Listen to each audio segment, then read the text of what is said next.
ఇది last week vlog అనమాట. అందరికీ నమస్కారం. నేను మేకల. నేను నా రొటీన్ లైఫ్‌లో నేను ఆఫీస్‌కి వెళ్ళబోయే ముందు, అయిన తర్వాత మార్నింగ్ అండ్ ఈవినింగ్ నేను ఏమేం పనులు చేయగలను, ఎంత వరకు చేయగలను, ఎలా మేనేజ్ చేస్తాననేదే ఈ వీడియోలో నేను షేర్ చేస్తాను.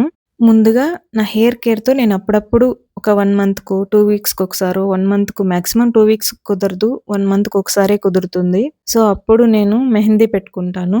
ఈ మెహందీ పౌడరు అప్పుడప్పుడు కొద్దిగా వెరైటీగా పెట్టుకుంటాను. ఒకసారి కర్డ్‌తో, ఒకసారి అలోవెరా జెల్‌తో పెట్టుకుంటాను. ఈసారికి మెహందీ పౌడరు ఒక స్పూను, కాఫీ పౌడరు, ఒక చిన్న కప్‌లో కర్డ్ తీసుకున్నాను. కర్డ్ తీసుకొని యాడ్ చేసి మొత్తం అంతా కలుపుకుంటున్నాను. ఇంకా కర్డ్ ఎక్కువేస్తే హెయిర్‌కి కొద్దిగా ప్రాబ్లమ్ ఉంటది. నాకైతే హెడేక్ వస్తుంది. సో, కొద్దిగా తీసుకున్నాను ఒక చిన్న కప్‌లోకి. తర్వాత నీళ్ళు ఎంత కావాలో అంత ఒక థిక్ కన్సిస్టెన్సీ వచ్చేంత వరకు ఎన్ని నీళ్ళు కావాలో అన్ని కొద్ది కొద్దిగా యాడ్ చేసుకుంటూ కలిపాననమాట.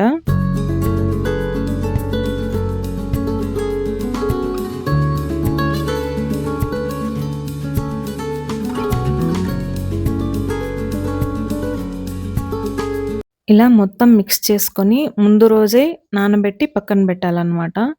ఆ తర్వాత మెంతులు తీసుకున్నాను. ఇది 4 టేబుల్ స్పూన్స్ తీసుకున్నాను. ఎందుకంటే ఇంట్లో అందరికీ పెట్టాల్సొచ్చింది. అందరికీ పెడతాను కూడా. ఎందుకంటే సమ్మర్ కదా! తగినన్ని నీళ్లు పోసి ఇందులో ఆ రోజు ముందు రోజే 2 నానబెట్టి పక్కన పెట్టుకుంటాననమాట.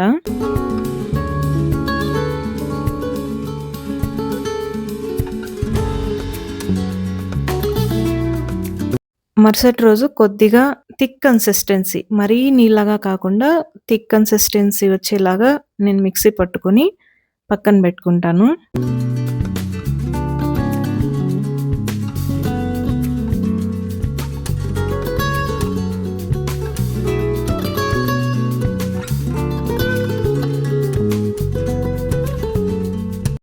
ఇలా కొద్దిగా థిక్ కన్సిస్టెన్సీ వచ్చేంత వరకు మిక్సీ పట్టుకున్నాను.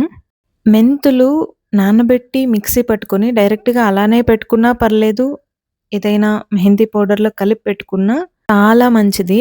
అలాగే తల హీట్ అవ్వకుండా ఉంటుంది. హెయిర్ పెరగటానికి కానీ, ఎంట్రుకలు స్మూత్ అవ్వడానికి కానీ చాలా ఉపయోగపడుతుంది. ఎవరికైనా వన్ సైడ్ హెడేక్ ఉన్నా కూడాను నాకు ఒకప్పుడు ఉండింది. అప్పుడు నేను ఓన్లీ మెంతులు నానబెట్టి మరుసటి రోజు మిక్సీ పట్టేసి అందులో కొద్దిగా అలోవెరా జెల్ ఒక స్పూను, ఇంకా కోకోనట్ ఆయిల్, కొబ్బరి నూనె ఒక స్పూను బాగా కలిపి పెట్టుకుంటే హెడేక్ చెప్తున్నా నిజంగా 2, 3 టైమ్స్ పెట్టుకోగానే తగ్గిపోతుంది. నాకు తెలిసినంత వరకు 2 కారణాలు. తల హీట్ ఎక్కిపోయినప్పుడు హెడేక్ వస్తుంది. అలాగే ఎండిపోయింది. తేమ లేదు తలలో ఇప్పుడు ఫేస్ పైన తేమ లేకపోతే ఫేస్ ఎలా ఒక రింకిల్స్ లాగా ఎండిపోయినట్టు అనిపిస్తుందో అలా తలలో కూడాను ఎక్కువ తేమగా ఉండేటట్టు, మాయిశ్చర్ ఎక్కువగా ఉండేటట్టు చూసుకోవాలి. దానికి మనము ఆయిల్ పెట్టాలి అప్పుడప్పుడు. స్నానం చేసే ముందు ఎప్పుడు పెట్టని వాళ్ళు అట్‌లీస్ట్ 1 అవర్ ముందుగా అయినా కూడాను ఆయిల్ పెట్టుకొని ఒకేసారి బాత్ చేస్తే ఆ తర్వాత అంత ఎఫెక్ట్ ఉండదని నా ఫీలింగ్. నాకు కలిపిన మెహందీ అంతా పెట్టుకోవడానికి ఒక హాఫ్ అన్ అవర్ పట్టింటుంది. ఎందుకంటే కొన్ని కొన్నే తీసి కొద్ది కొద్దిగా మొత్తానికి అప్లై చేయాలి కాబట్టి మొత్తం అంతా అప్లై చేసి ఒక 1 అవర్ టు 1 ½ అవర్ నేను అలానే పెట్టి కుంకుడుకాయ రసంతో స్నానం చేశాననమాట. కుంకుడుకాయ రసంలోకి కొద్దిగా షాంపూ మిక్స్ చేసుకొని ఒక నురుగు కోసం అంతే నేచురల్‌గా చేశాననమాట.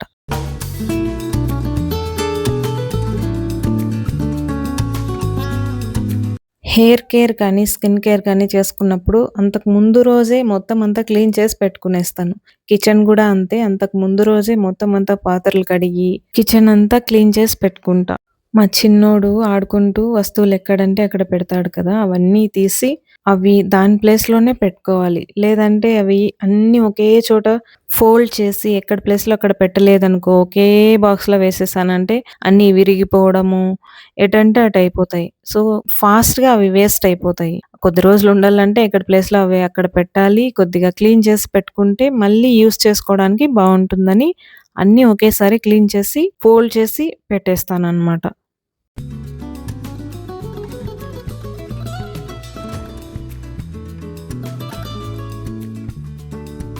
వీక్లీ 3 టైమ్స్ నేను వాషింగ్ మిషన్‌లో బట్టలేస్తాననమాట. అప్పుడే వీలైతే ఐరన్ చేసేస్తాను.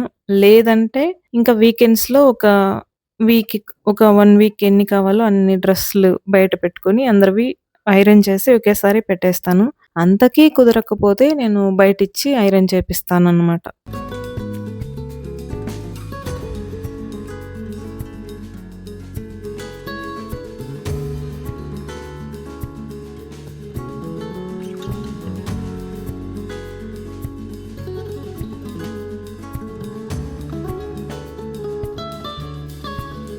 ఇంత పని నేను చేసుకోగలనా వితౌట్ మెయిడ్ అంటే నేను చేసుకోగలను. ఎందుకంటే పొద్దున్న వెళ్ళి 9:00 ఆఫీస్‌లో కూర్చుంటే ఈవినింగ్ వరకు ఆ చైర్ నుంచి పక్కకి కదిలేదుండదు. వర్క్ చేస్తూనే ఉండాలి. నా కళ్ళకి గూడా ఎక్కువ ప్రాబ్లమ్స్ ఒస్తాంది ఈ మధ్యలో. ఎందుకంటే స్క్రీన్ టైమ్ ఎక్కువైపోతాంది. సో, అవంతా నేను కొద్దిగా రిలీఫ్ అవ్వాలంటే ఇంట్లో పనులన్నీ ఒక్కొక్కటి నిదానంగా చేసుకుంటా అన్నమాట. ఒక్కరోజు కాకపోయినా నెక్స్ట్ డే చేసుకుంటా అలాంటివి. కిచెన్‌లో వర్క్స్ మాత్రమే ఎప్పటికప్పుడు చేస్తాను. మిగతా వర్క్స్ అన్నీ ఒకరోజు కాకపోయినా ఇంకో రోజు నేనే చేసుకుంటా.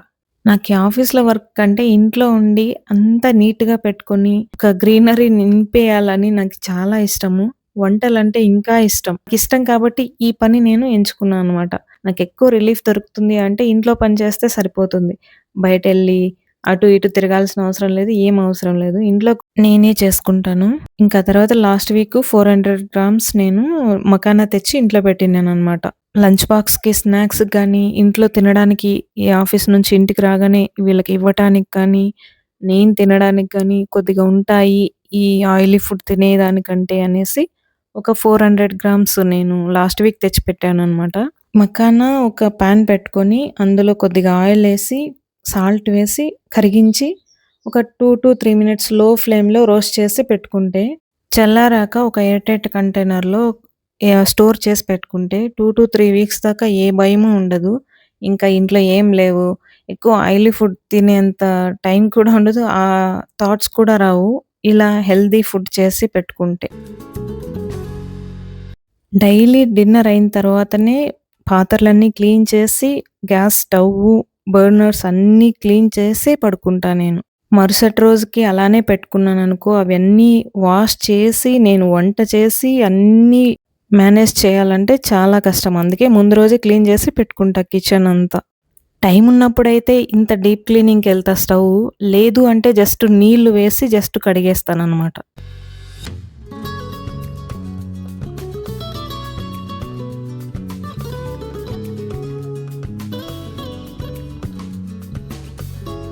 నాకు ఇంత ఓపిక ఒకప్పుడు ఉండేది కాదు.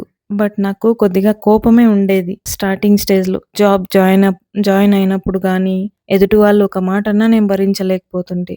అప్పుడు నేను డిసైడ్ అయ్యానేంటంటే, ఇలాంటి కోపం ఎదుటోళ్ళకి నష్టం ఉండదు. అది మనకే నష్టం. నాకు మాక్సిమం కోపం రాదు. కోపమొస్తే 2-3 మినిట్స్‌లోనే వెళ్తుంది. బట్ ఆ కోపం వల్ల హెడ్‌ఏక్‌తో నేను చాలా బాధపడేదాన్ని. ఎంత వర్క్ చేసినా ఫాస్ట్‌గా చేస్తే కోపం ఆటోమేటిక్‌గా వస్తుంది. అదే స్లోగా, నిదానంగా చేస్తే ఎవ్వరికైనా ఎంత కోపం ఉన్న వాళ్ళకైనా కోపమే రాదు. అంటే నేను ఫేస్ చేసిన సిట్యుయేషన్‌ని బట్టి చెప్పాను. సో, మీకెలా వీలు పడితే మీకు ఏది నచ్చుతుందో ఆ పనిలో కొద్దిగా ఇంట్రెస్ట్ ఎక్కువ చూపిస్తే కోపం ఆటోమేటిక్‌గా తగ్గిపోతుంది. నేను ఇంట్లో ఏ పని చేసినా నిదానంగా, స్లోగా చేస్తాను. ఒక పని ఆగిపోయినా పర్వాలేదు. ఆఫీస్‌లో వర్క్ కంప్లీట్ చేసుకొనొచ్చి మళ్ళీ ఆ పని నిదానంగా చేస్తా నేను.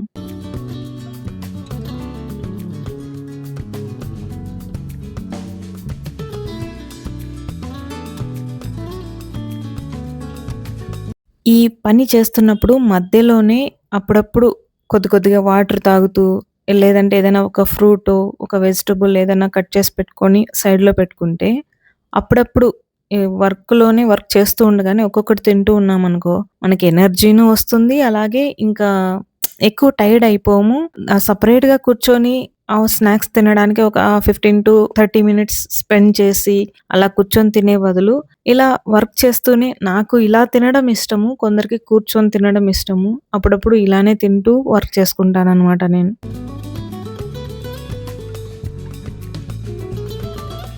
ఒక 2 డేస్‌కొకసారి కిచెన్ క్లాత్ అన్నీ క్లీన్ చేస్తాననమాట. మొత్తం అంతా వాష్ చేసి తాడుపైన వేసుంటే ఒక 2 డేస్‌కి అదే డ్రై అయిపోయి ఉంటుంది కదా! నేను ఒక 2 డేస్ తర్వాత ఫోల్డ్ చేస్తాననుకో, డైలీ వాష్ చేసి, డైలీ ఫోల్డ్ చేయాలంటే నా వల్ల కాదు. అంత టైం స్పెండ్ చేయలేను. ఒకవేళ స్పెండ్ చేసినా అవంతా అప్పటికప్పుడే వాష్ చేసి, డ్రై అయిన తర్వాత ఫోల్డ్ చేసి పెట్టుకోవాలి. యాస్ ఎ వర్కింగ్ వుమెన్ ఒక small health tip. Please take care of your health. If you don't take care of yourself and your health, no one will care about it. ఆఫీస్‌కి వెళ్ళబోయే ముందు, వెళ్ళొచ్చిన తర్వాత నేను చేసుకునే పనులు ఇవి. మీకు నచ్చితే ప్లీజ్ లైక్ చేసి, షేర్ చేసి, సబ్స్క్రైబ్ చేసుకోండి. Thank you so much for watching.